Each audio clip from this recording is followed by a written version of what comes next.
we are looking at Rahab. So today I'll be answering the question, how can I overcome past mistakes? We are going to look at a woman by the name of Rahab. Rahab seemed like the most unlikely of people to follow the Israelites God. Yet she not only confessed him in word, but she also put her new faith into action by hiding the spies. Our relationship with God isn't based on our past mistakes or perceived social status, but on our willingness to follow him. And really at the end of the day, I really feel like in this story there are so many things in which I could highlight. There's so many things in which I can focus in on. I can focus on her career, who she was as a woman.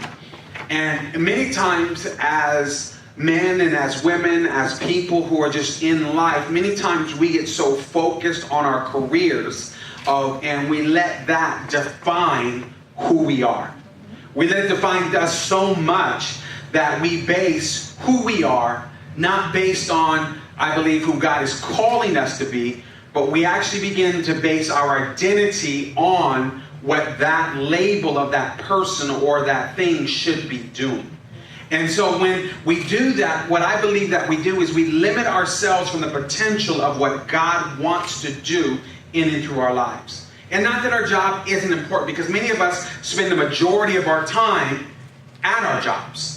We spend a lot of energy. We spend a lot of time investing into the people that we work with, investing into the time, into the skills in which we have acquired over time. But what I want to suggest for every single one of us is that as Christians, our label is not just based upon where we work or how much we earn, but the label of who we are needs to be based on the image and view of which God has for us. And when we get to a place inside of our lives where we're only identified with our jobs, or we're only identified with our kids, or we're only identified with something, certain area of our life, what it's doing is that people don't get a holistic view of who we really are. Because who are you? This is a subject that I've been, mulling around with our young people for the last few months, is that who are you? You know what I'm saying? Who do people say that you are? Even Jesus, while he was on this earth, asked his disciples, who do people say that I am? Yes. And then he gets their interpretation of who people outside of this little inner circle say that Jesus is. Then all of a sudden he gets to a place where like, well, who do you say that I am? Yeah. Who do you say that I am? And that's one of the reasons why with our young people we've been focusing on this idea of the words in which they speak to one another. Encouraging one another, finding good things in which they can speak life into one another, but also trying to get them to identify words and things in which they can speak into their own life about who they are. And as we talk through that, one of the things that keeps constantly coming up is this idea of I'm going to label you, but I'm only going to label you based upon maybe what someone else says is okay. Now, I'm not going to name the two people inside of our young group people who do this all the time, but I am sort of going to, because, I've constantly been telling them constantly over and over again, is that your identity is not based upon what your brother says is okay. Right. Your identity is based on what you feel, what God is speaking over your life, what God says. So if you say you're smart, don't look at your brother for affirmation. Just keep moving forward. Right. Let your grades speak for themselves. So just begin, I'm smart, I'm intelligent, I'm awesome, I'm amazing. It's not, I'm amazing, and you're looking for someone else to give you the okay. Look to God for that affirmation. Look at the life circumstances that you're going to for the affirmation. Don't just say, well, do you agree with me? Do you agree with me? And then at the same time, if people look to you for affirmation, can you be the affirmation because you're secure in yourself to provide the encouragement, to provide the lift that people need to keep going? Right. And if you're not, I think you need to question your identity. You need to question who you are. You need to question what it is that God wants to do in and through your life. I am off track, so I'm about to lose this bet. So I'm going to get right back on track, okay? So our text here today is Joshua chapter 2, verses 1 through 24. It's too much to read, so I'm not going to read it. It's also Joshua chapter 6, verses 22 through 25, okay? And there's a lot that is going on here. There's a lot that needs to be focused on. There's a lot of ins and outs of what's going on. But the thing is that the Israelites have just entered into a brand new life, a brand new season of their life. They have been traveling, and they have entered into what has been referred to as the promised land, the place in which they are going to experience the blessings of God on their nation, okay? They reach a point where they get to Jericho. Everyone say Jericho. Jericho. Many people probably, you guys know the story of Jericho, you know, because it's got the large walls. The Israelites walk around, the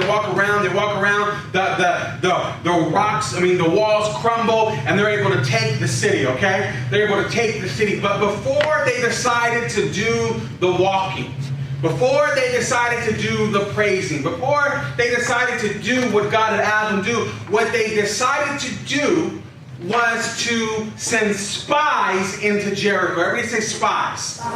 Spies into Jericho.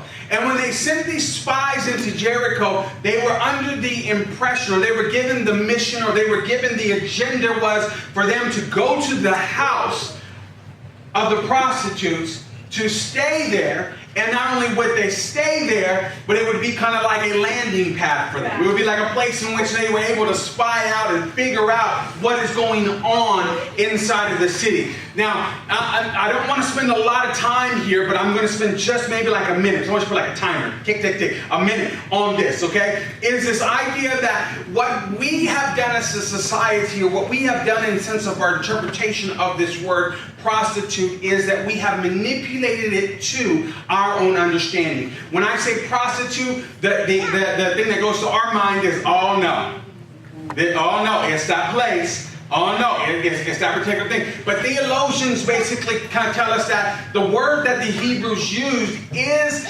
defined as prostitution, but it has a larger implication to what the meaning was. And so we don't really know what her real role or her real job was. All we know is that this was a place in which people went in the community, and it was a place that strangers would go and they would stay there. It would be very similar to what we would refer to as today, more like the motel. It wasn't just that. We all know the motel, okay? Motel, hotel, holiday. How that song go? Some of y'all know that song. Y'all get back to hip hop. You know that song? Yes. You know that song, Nate? Oh, okay. Was that like a Vallejo thing? Because that was, what is it? Motel, holiday. Yeah, but who sang that song though? You got to take it away from my time because y'all don't know stuff. Here we go right here.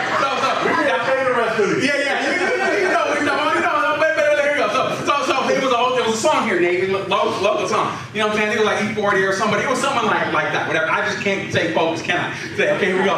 Here we go. You guys must be in on this $10 bet, huh? You guys are all trying to divide it up, trying to get a piece of it and all that stuff. Here we go. So you never shook on it. So as we go, and as we continue, her role and her responsibility, I don't want us to focus there.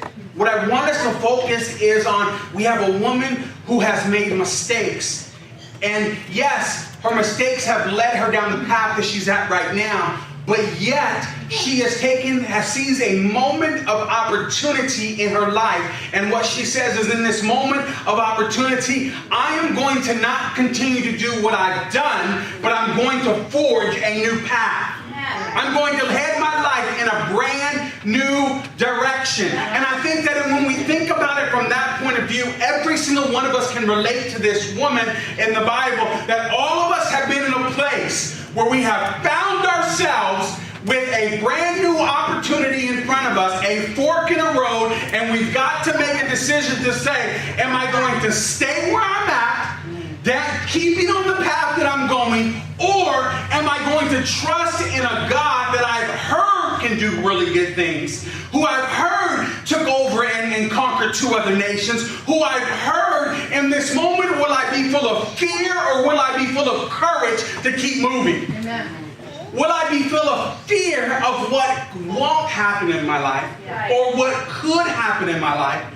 Or will I trust in God and say, God, I'm going to have the courage. I'm going to have the courage. I don't know if it's all going to work out, but I'm going to have the courage. I don't know how it's all, every single detail is going to, pan out, but God, I'm going to have the courage. God, in this moment, I'm going to have the courage. See, we all need to understand we all have made mistakes. And if you haven't, please show us how awesome you are and fly around the building. Nobody's flying? All of us have made mistakes. All of us have been in a place where maybe we thought something or we've said something or we've done something that has been a mistake. So let me just give you a quick definition of mistake. An action or judgment that is misguided or wrong. An action or judgment that is misguided or wrong. The best way to overcome a lifetime of mistakes is to start making good decisions. But Pastor, how do I make good decisions? I'm glad you asked.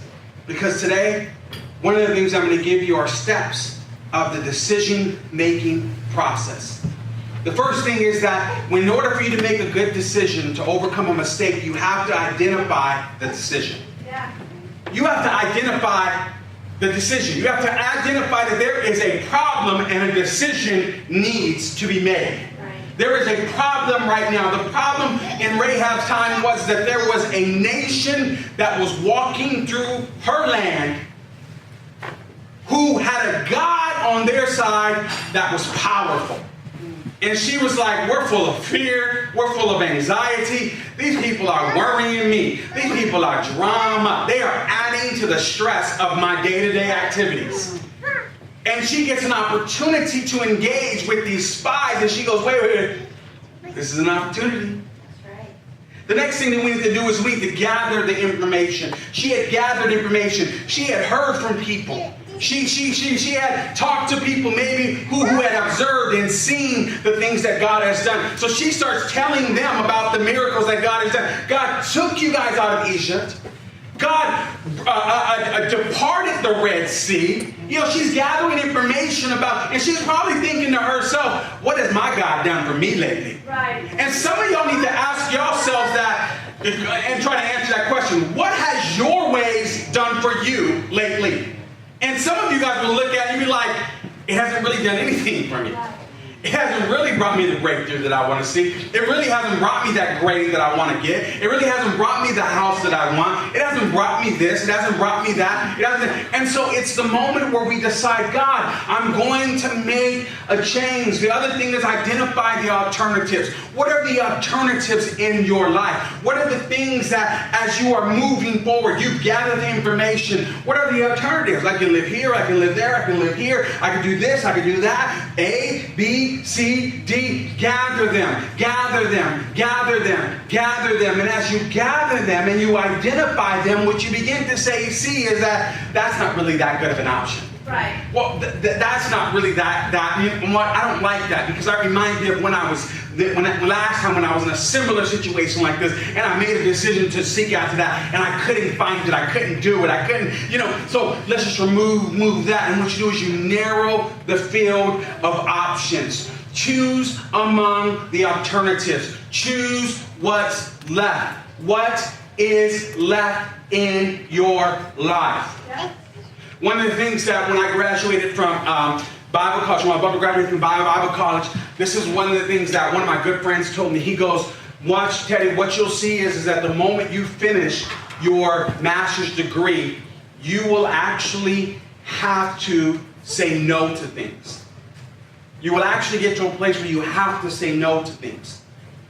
And what he basically was telling me is that the value of who I am will increase as my level of education increases. And it gives you more options. And when you have more options, you have an ability, or you have to have the ability to say no to some things, but you also have to have the ability to say yes to some things.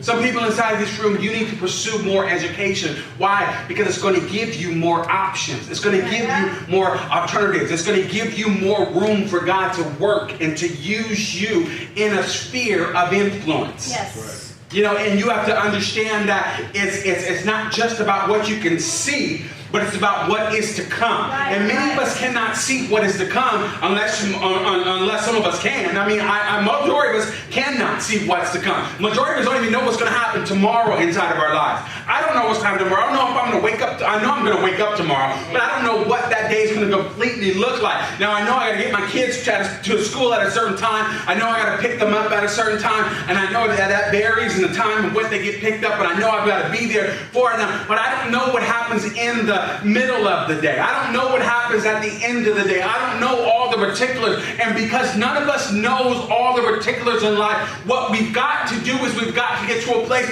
where we set ourselves up not just for now, but for the future. Yes. Take action. Move forward. Do something that, you know, get busy, you know, working the plan. If the plan doesn't work, who cares? Just work the next plan. Remember, you have an alternative. You have a different plans in which you have laid out. You're saying this is the best one. Go after it. Go after it. Go after it. Get to work. Make it happen. The other thing is review your decisions. Don't just stop and say, well, this is the decision I made. I'm sticking with it. I'm running that. Don't be hard-headed. Don't be a bull-headed. Don't be, I don't know what else to say. Don't be stubborn. Just don't be stubborn. Just say, you know what, I've made a mistake, and I'm just going to keep going. I thought this was going to get me out of this, but it didn't get me out. Okay, but I'm not going to stick with it. I'm going to sidestep, and I'm going to keep moving forward. I'm going to sidestep, and I'm going to keep moving forward. I'm going to move a little to the left, a little to the right, and I'm going to get my little move on. Yeah, hey, there we go. But I'm going to keep moving. Keep moving, keep moving. And I say review your decisions. Is this decision getting me what I want? Right. If it's not, I've got to move away from it. That's right. If it is, I'm going to keep working it a little bit longer. But what you do today will not necessarily get you into your tomorrow the way that you want it to. So you've got to adjust. It says not the decision, and I think some of us get stuck on the decision. Yeah. The decision. Yeah. What's the decision? What's God's one will for my life? What is the thing that I need to do? What is the Walmart? How many of you guys country folk do it? The Walmart, the Kmart, those things don't have the in them, okay? It's not the, okay? The Macy's. Where are you going? I'm going to, well, I guess you could say the mall, but it's not as emphasized much. I'm going to the Walmart. I'm going to the Target. Why am I talking about the stock focus? It's not the decision, but good decisions to help move things forward. Today I want to talk about the importance of our present decisions. Your present decisions will help you advance out of the mistakes of life. Good. There's 3 points. Here are the 3 points. Here goes the first one. Your present decisions are more important than your past actions. Is that you have to see your present decisions as more important than your past actions. Your present decisions are more important than what you did yesterday. What you do today, the decision you make today, what you decide today, what you're going to do this meal, what you're going to do this minute, how you're going to speak to your kids in this moment. The decision you make today can bring life to what you did in the past. Right. Because as you keep moving forward, as you keep saying, no, today I'm going to do this. Today I'm going to make this happen. Today is my day. It says, so the king of Jericho sent his message to Rahab. Bring out the men who came to and entered your house, because they have come to spy out the land. But the woman had taken the 2 men and hidden them. The decision that she made to take them and hide them set her up for her future. The decision you make today will set you up for tomorrow. Yeah. The decision you make today to go to counseling sets you up for tomorrow. Yeah. The decision you make today to take your wife or take someone else in your life out for a moment or a time, take it out on a date, prepares you for tomorrow. That today, what are you doing with today? Good. Good. Make sure that what you're doing today is setting you up for tomorrow. I'm doing this right now. Why? Because I'm going to get set up for tomorrow. And many of us, it's hard for us to think that way. Because we want today to affect today. Right. We want today to, I want the results, I want the fruit of it, I want it now. I want it now. I want it now. I want it now. I want to consume it now. I want to obtain this now. I got to have this now. I want this now. Now. And God is saying no. Make sure that your decisions for today are setting up are important they're more important than your past. Why? Because they're setting you up for your future. Number two. Everybody say number two. Yeah. The second thing that we need to know is that our present decisions break the cycles. Present decision open doors. Your present decision opens doors for you. Opens doors for you. But let me also let you into a little secret. It opens up doors for your family as well. Yeah. In verse number 12, this is what it says. It says, now then, please swear. This is Rahab's talking to the spies. Please swear to me by the Lord that you will show kindness to my family, because I have shown kindness to you. Give me a sure sign that you will spare the lives of my father and my mother, my brothers and sisters, and all who belong to them, and that you will save us from death. Amen. See, I just for me, this is probably like the biggest point ever. She wasn't just consumed with herself. She was consumed with her family. Her family was so important to her. Her family. It wasn't just about saving herself. What can I get out of this? What can I do? But it's about how can we as a family benefit from my decision. If you begin to think that way, you will set yourself up for your future. Right. You will set yourself up. Young people, you go to college? I'm going to college for myself. No, you ain't going to college for yourself. You are going to college for your family. Yes. Right. At the end of the day, you are going to college for your family. You are a representation of who your parents have been, what they will be, and what's going to happen in and through their life. Because there's going to come a day when they can't care for themselves no more. That's right. And what are you going to do? Right. There's going to come a moment in time. They're not just, see, and I think this is a contradictory to America. Because, and this is not a thing against anybody, against anyone. This is just how I think, and this is just my personal point of view on life. This is why we're doing what we're doing with my grandparents, why they're not in a home, why they're not doing what they're doing. And it frustrates me sometimes, but it's more than just moving past the frustration of the me. It's understanding that we are building and we are developing something as a family. Our family doesn't have it all together. Had a conversation with my aunt this week that pushed the envelope. Had a conversation a couple months ago with my grandmother that pushed the envelope. See, we have gotten to this point where we keep trying to recreate the wheel every generation. Why? Because we haven't got a hold of this.